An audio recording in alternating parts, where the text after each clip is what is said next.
You've probably heard many stories that begin a long, long time ago in a land far away. This one does as well. But I assure you this is a story you've never heard before. 'Tis a story of a girl named her Mady, and it begins right here.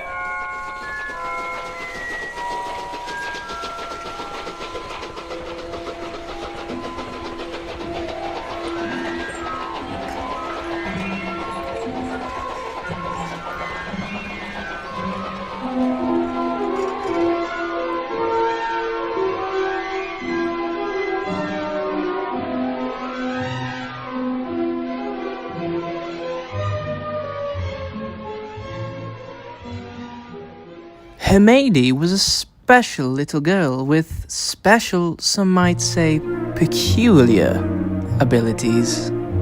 Now, no one quite knows how or why, but every now and again within a family of common and, some might say, odd muggles,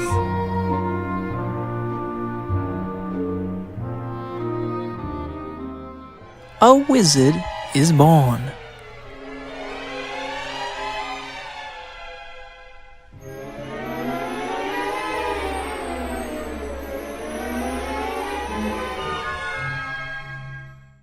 From the very beginning, her parents knew she was different.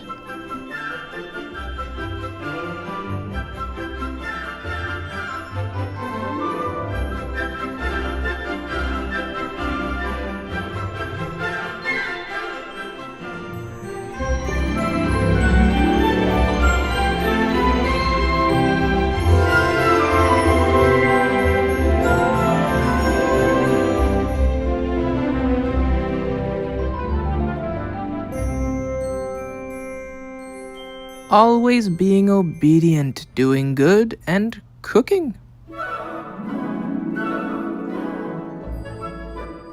Her fascination with the wizardly world of science and spells passed well beyond that of other muggle-born children in her circles. She devoured books, often finishing several in only a week. She read and read and read and read and read and read and read and read and read and read and read and read and read some more. More than anything else, however, she never stopped asking questions. Now, that is not to say she didn't have, some might say, challenges. For instance, she somehow struggled to appreciate Charles Dickens' classic A Tale of Two Cities, and she completely lacked the ability to make decisions. Even selecting a box of cereal for breakfast at the store paralyzed her. Her thirst for knowledge of the world around her was insatiable, and even carried her to foreign lands where she acquired a familiarity with potions. Some say she even dabbled in the dark arts from time to time. One subject in particular began to consume her attention more than all others: the legend of the Sorcerer's Stone. How could she acquire such a stone? What magical power would it hold for her? Off she went to university, and more books, and more questions, and more books, and questions, and more books, and more books, and more books. Having exhausted the available resources among the corridors of BYU, she was admitted to the famed halls of Beaverwort School of Wizardry and Magic, and sorted into the House of Spells and Potions, under the tutelage of famed Professor Brian. During her early days at Beaverworts, she made many a friend. Little did she know that one in particular would change her life forever. Ron the Grey was born into a wizarding family from the beginning. Now, not all wizards are the same, and Ron learned quite early that one's wizardly color defines one's destiny.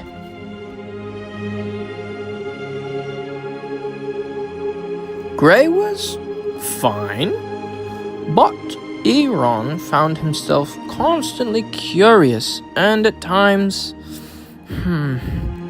jealous of some of the other colors. Purple was particularly appealing to him. Ron the Brown seemed to have a nice ring to it, while the mystery and intrigue surrounding black wizards was so attractive. In the end, however, Ron knew that his nature was far too sensitive to pursue the slitherous path of a black wizard. Finding himself at Beaverworts was somewhat of a surprise for both him and his family. But, of course, that's how all good stories go, isn't it? Mady and Ron were, some might say, different from each other.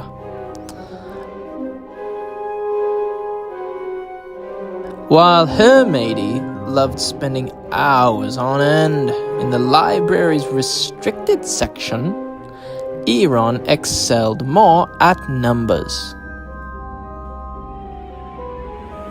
While Mady's course was linear and logical, Ron's was more instinctive and emotional.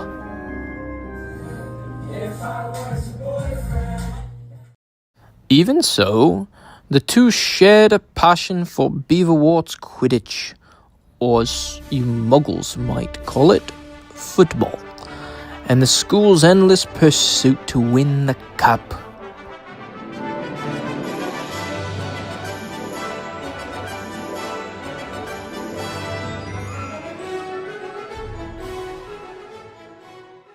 As the days went by, Mady's spells and potions classes demanded more and more of her time. Would she ever discover the mystery behind the Sorcerer's Stone and obtain one for herself? Some days it felt impossible.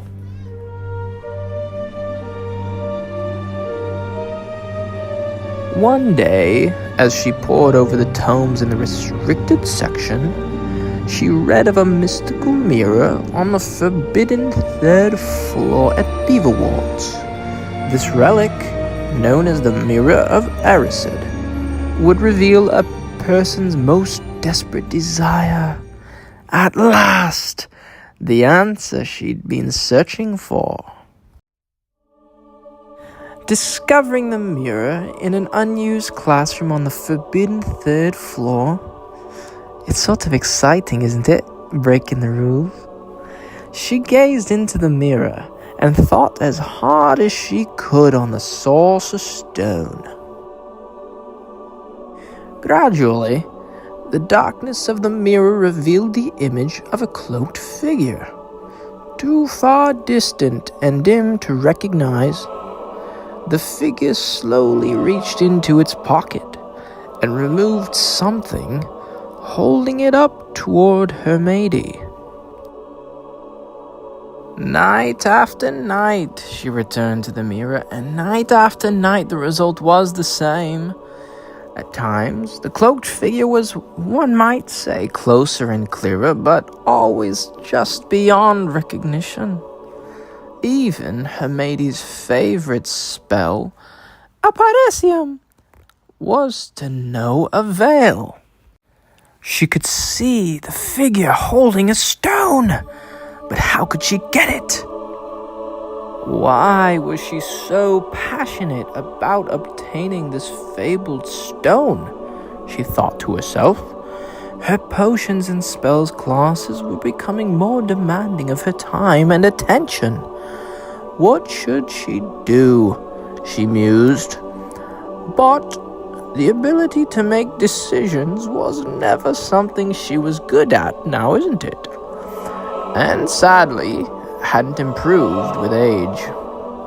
She concluded to try the mirror one more night, one more time.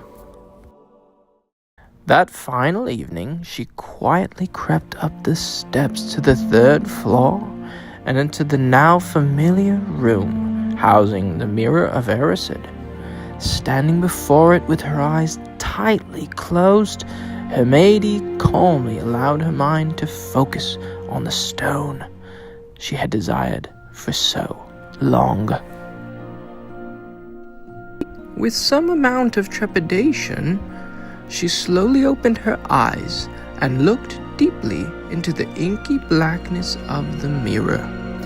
And as so many times before, the cloaked figure began to appear off in the distance. But this time, it gradually grew in size, almost as if it were walking toward her.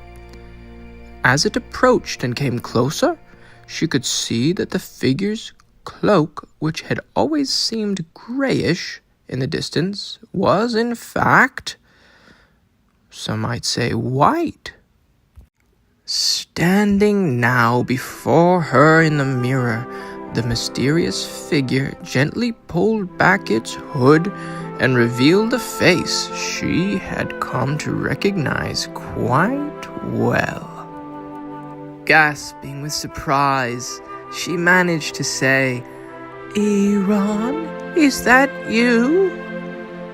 Calmly and with a soothing voice, the figure responded, "Iran? Yes, that is what they used to call me. Iran the Grey. That was my name. I am Iran the White, and I come to you now with that which you most desperately desire." But Iran's voice came not from the mirror itself, but from behind her instead. Her Mady turned to find Iran standing there with her in the room. He reached in and retrieved from his pocket a magical, massive ring. Some might say the one ring to rule them all, and placed on her finger her own shining, glossy, massive Sorcerer's Stone. And so, my friends, let us remember that it is our choices that show who we truly are, not our abilities. For it does not do well to dwell on dreams and forget to live. All we have to do is decide what to do with the time that is given us. Seek and ye shall find. Knock, and it shall be opened unto you.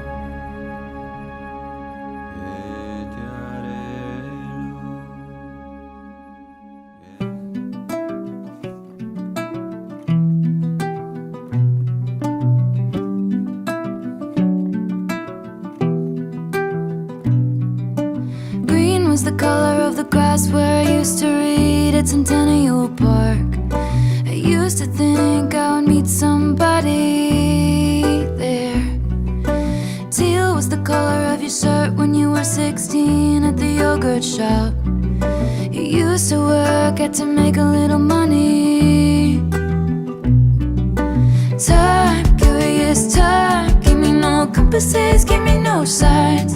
Were there clues I didn't see? And isn't it just so pretty to think all along there was some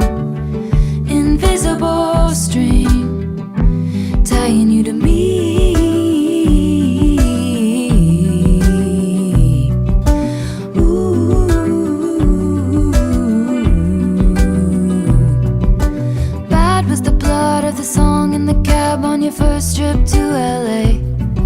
You ate at my favorite spot for dinner.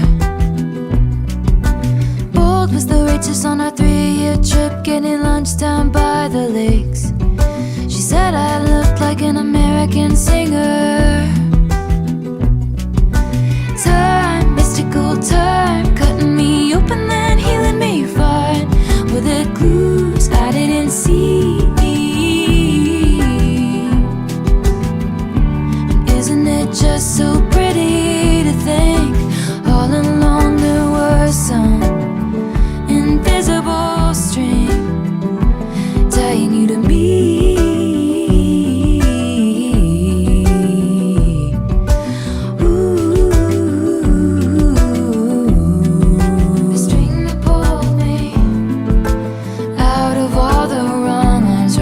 To that dive bar, something wrapped all of my past mistakes in barbed wire. Chains around my demons, wool to brave the seasons. One single thread of gold tied me to you.